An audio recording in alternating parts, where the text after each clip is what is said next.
Hello friends, welcome to Abu's kitchen. Abu's கிச்சனில் இன்றைக்கி நாங்கள் பார்க்க போகிற dish chicken Ceylon parotta made with cheese and mayonnaise.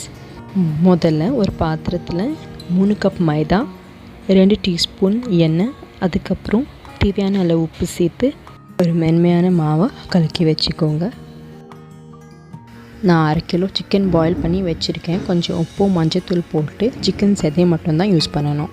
இப்போது ஒரு பேன் அல்லது கடாய் எடுத்துக்கோங்க. அதில் 1/2 கப் எண்ணெய் ஊற்றி நல்லா சூடு பண்ணிக்கோங்க. அப்புறம் 3 வெங்காயத்தை நறுக்கி இதில் சேர்த்துக்கோங்க.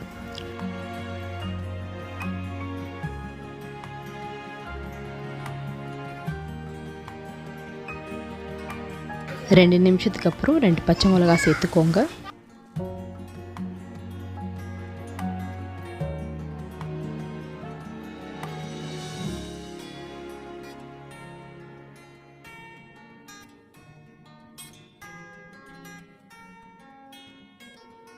மூணு நிமிஷத்துக்கு அப்புறம் மசாலாவை சேர்த்துக்கலாம். முதல்ல காஷ்மீரி சில்லி பவுடர் 1 ஸ்பூன் கொத்தமல்லி தூள், அப்புறம் 1 ஸ்பூன் கரம் மசாலா சேர்த்துக்கோங்க.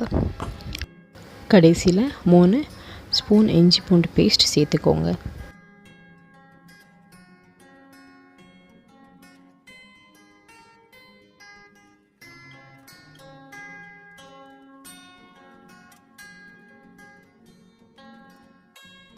மூணு நிமிஷத்துக்கு அப்புறம் வேக வச்ச சிக்கனை சேர்த்துக்கோங்க.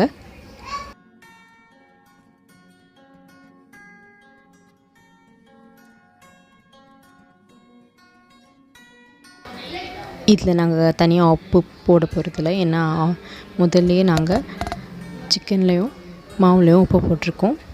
நீங்கள் ஒரு வாட்டி டேஸ்ட் பண்ணி உப்பு கம்மியாக இருந்தால் நீங்கள் உப்பு ஆட் பண்ணிக்கலாம்.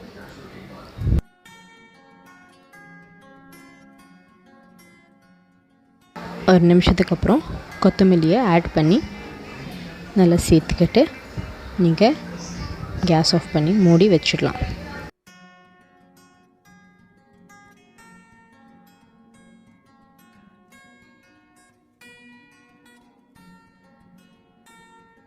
இப்போ கொஞ்சம் மாவு எடுத்து மெலிசாக பிரட்டிக்கோங்க. பிரட்டினதுக்கப்புறம் அதில் முட்டையை கொஞ்சம் போட்டு நல்லா ஸ்ப்ரெட் பண்ணிக்கோங்க. நான் சீஸ் ஆட் பண்ணியிருக்கேன். சீஸை நல்லா ஸ்ப்ரெட் பண்ணிவிட்டேன். அதுக்கப்புறம் சிக்கன் மிக்சரை ஆட் பண்ணுறேன்.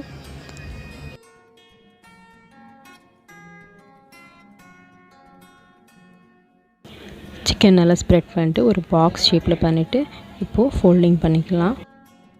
ஃபோல்ட் பண்ணும்போது சைடில் எல்லாம் கொஞ்சம் முட்டையை தடவிக்கோங்க.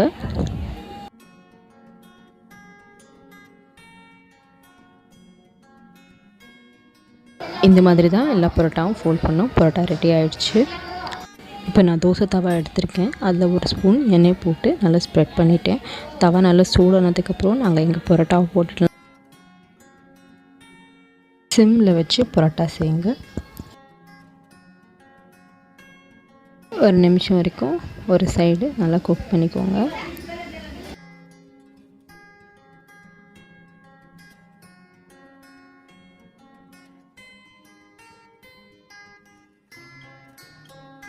இப்போ நாங்கள் பரோட்டாவை திருப்பிட்டோம்.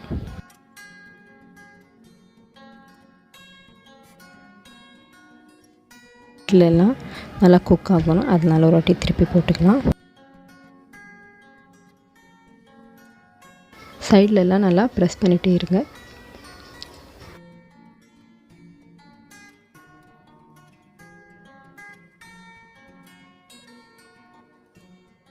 பரோட்டா நல்லா கோல்டன் ப்ரௌன் ஆனதுக்கப்புறம் நீங்கள் அது சாஸோடு பரிமாறி சாப்பிட்லாம். இது கண்டிப்பாக பசங்களுக்கும் ரொம்ப பிடிக்கும். அடுத்து நாங்கள் மயோனீஸில் எப்படி சிலோன் பரோட்டா செய்யலாம்னு பார்க்கலாம். பரோட்டா நல்லா பெரட்டிக்கோங்க.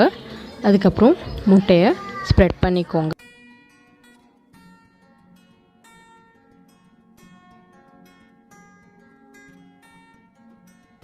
அடுத்து மயோனீஸ் ஆட் பண்ணிக்கோங்க. மயோனீஸ் கொஞ்சம் மீடியமாக ஆட் பண்ணுங்கள்.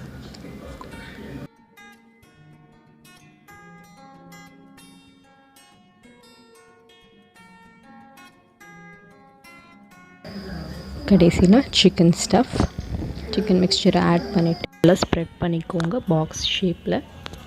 லாஸ்ட் பரோட்டாவை எப்படி ஃபோல்ட் பண்ணுமோ அதே மாதிரி ஃபோல்ட் பண்ணி குக் பண்ணிக்கோங்க. and your mayonnaise parotta is ready. Video watch பண்ணதுக்கு ரொம்ப நன்றி கைஸ். வீடியோ பிடிச்சிருந்தா லைக் பண்ணுங்கள், ஷேர் பண்ணுங்கள், கமெண்ட் பண்ணுங்கள் அண்ட் மறக்காமல் சப்ஸ்கிரைப் பண்ணி பெல் பட்டன்